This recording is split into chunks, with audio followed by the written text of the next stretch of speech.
Првото на лице место го започнуваме со една навистина актуелна тема, односно нова настанатата ситуација во Гостивар и во Тетово, односно проблемот со кој се соочуваат тамошните жители, немањето за пиење квалитетна и безбедна вода, го отвори прашањето дали скопјани имаат безбедна и квалитетна вода за пиење. Токму по тој повод решивме да дојдеме во секторот за санитарна контрола во јавното претпријатие Водовод и канализација и да откриеме дали скопјани, барем сега, засега, како и претходниот период, односно досега, имаат квалитетна и безбедна вода за пиење. Ово утро моја денешна гостинка е раководителката на секторот за санитарна контрола Емилија Анева. Добро утро и добро дојдовте во Утринска. Добро утро и добро дојдовте во нашиот сектор.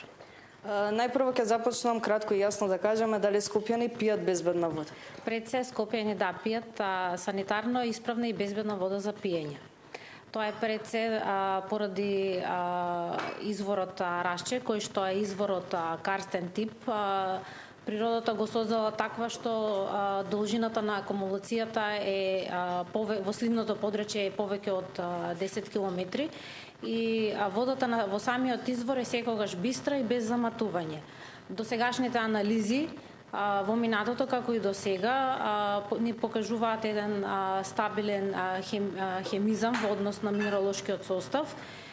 Променлива е состојбата само во поглед на микробиологијата, што е подразбирливо.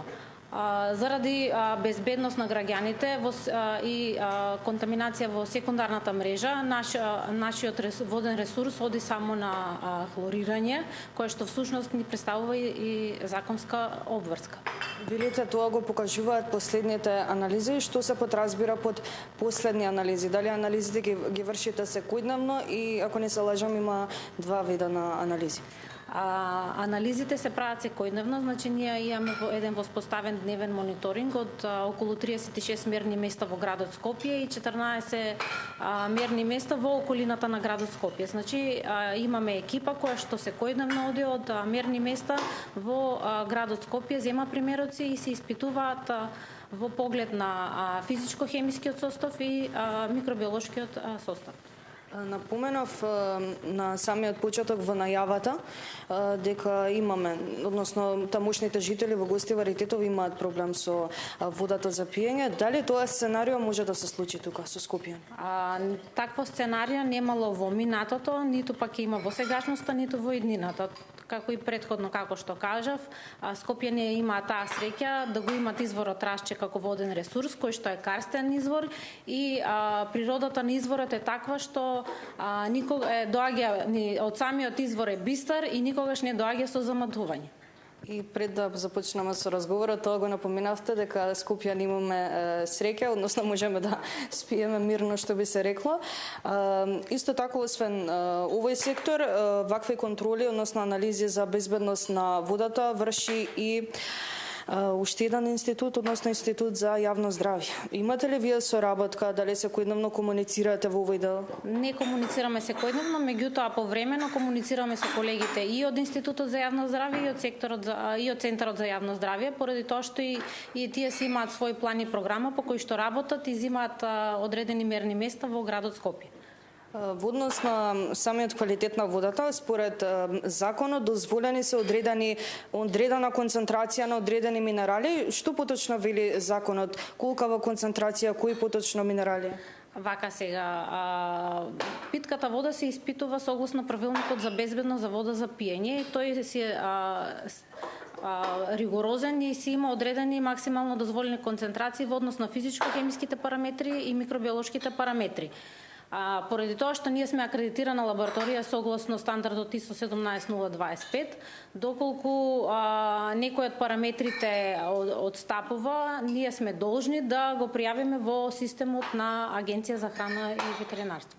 При самиот крај може да појасниме со оглед на нашето предвидено време, може да појасниме и што во моментот прават вашите колешки, односно какви испитувања, какви анализи? Во моментов, како што реков и претходно, се наоѓаме во хемиската лабораторија за питки води, со тоа што колешките ги работат оние основните параметри, определување на хлориди во моментов и определувањето на матнотијата. Мачен ли е овој процес? Дали е макотрпен? Колку време треба за да се заврши сета ова анализа која што се прави во момент? Должината, време траењето на една хемиска анализа е потребно еден работен ден, помалку од 8 часа, додека за класичните стандардни методи микробиолошки потребно е 48 часа. Но ние како сектор сме предвиделе дека е потребно е ние да знаеме дали граѓаните на Скопје пијат санитарна и безбедна исправна вода за пиење. Во секторот имаме набавено PCR технологија со што за помалку од 3 часа знаеме дали примерокот е безбеден за пиење. Вистина кратко време со оглед на тоа дека тоа и е корисно нели за сите оние кои што треба да ја знаат таа информација. Ви благодарам многу за одвоеното време и што не пречекавте овде, што имавме можност да поразговараме за една актуелна тема. Ви благодарам и на вас, секогаш сте добре дојдени. Благодарам уште еднаш. Се надевам дека со внимание слушавте со оглед на тоа дека навистина станува збор за една актуелна тема, а она што е најважно за жителите на Скопје е дека треба да сме мирни, односно дека имаме безбедна и квалитетна вода за пиење.